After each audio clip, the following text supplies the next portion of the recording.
could be that it looks more like a weapon. Actually, I don't think any of us actually, this is really not the answer you're looking for, chose our instruments. I knew I wanted to play the clarinet, and my band director didn't have enough trumpet players and told me that my hands were too small. Just totally not true.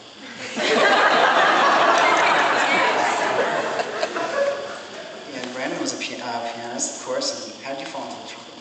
Or how did it fall into you? It was collecting dust in the basement. Yeah, so his wasn't shiny either. Yeah.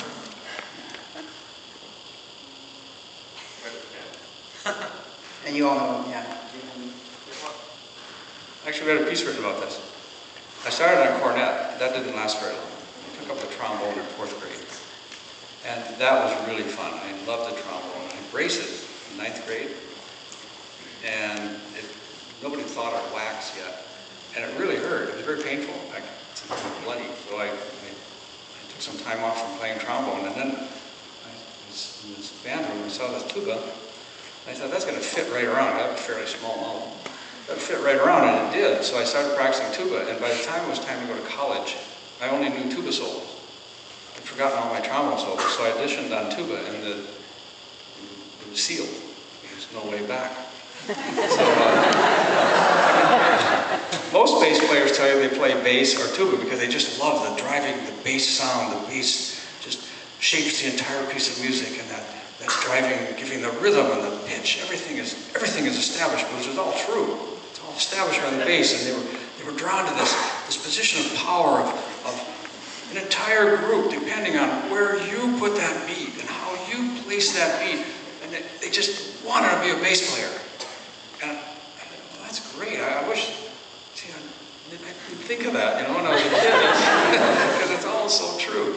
I had a wonderful experience, though, we were in Venezuela. This El Sistema program is sweeping the world right now.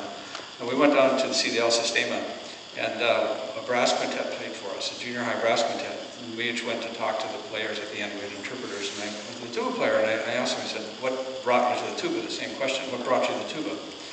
And he said something like that. He said he played, they all start as singers and then string instruments, and then they get to choose their instruments. And he said he was drawn to the tuba because of the bass, some of these things I told you, he really loved it. And I said, well, that's what I love about playing tuba, is that you do have a lot of control, musical control in the group. It's really fun. And he said to me, through the interpreter, he said, well, then that's what brings us together. He said to me, that's what brings us together, because we had this shared bass idea. That's the power and beauty of music. All over the world. When Achilles told me that he grew up listening to Canadian brass, along with salsa. It's amazing the reach, and as teachers, the reach that you have. When you expose a child to a piece of music or an experience, you may think it's just normal. Well, it's another day. That was last week Wednesday again. Meanwhile, this kid is having a complete transformation, like Achilles just described. The kid will have a complete transformation. It changes his life. What a wonderful position to be in. You are all in an envious position, and I think what's happening now, we're finally seeing the change, that we're starting to support that again. There's been enough cold, hard research to prove that music actually does improve students in other ways. I know the businessmen want to make sure that music is helping you improve your math scores and science, and so be it. This is great because it does. We're lucky. We'll get our support wherever we can. This is really a really wonderful thing. So it's a wonderful age and era we're in, and we're really proud to be sharing it with all of you. Just the fact that you're here just shows us that dedication. I'm sorry we're out of time. No, that's fine. We're not going to let you go. No, I'm kidding. You've got to play one more piece for us before you go. Yes? Yeah.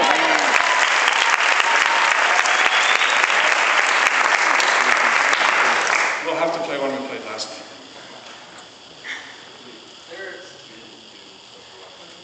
Oh yeah, let's do this because we never get a chance to do this.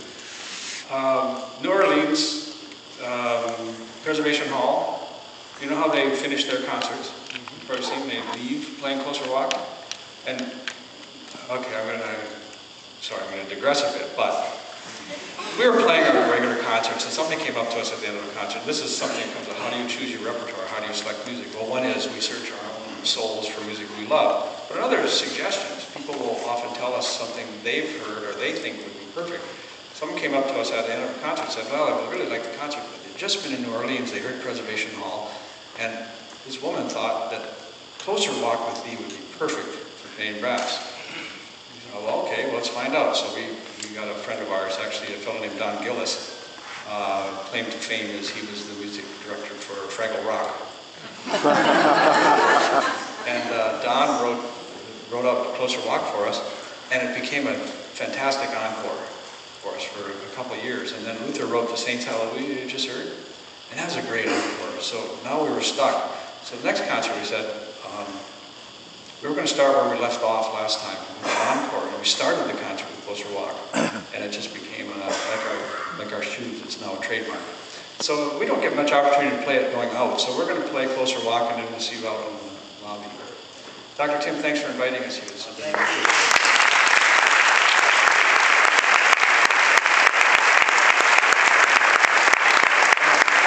If you want to keep in touch with us, besides, of course, while you're buying our CDs, we're on Facebook. I don't know if you guys are Facebookers, Twitterers, CanadianBrass.com, Twitter.com/CanadianBrass, Facebook.com/CanadianBrass.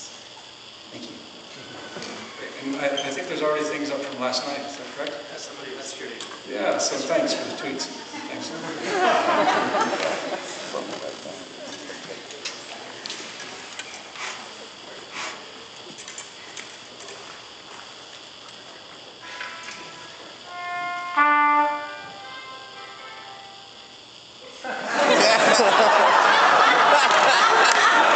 Ha ha ha!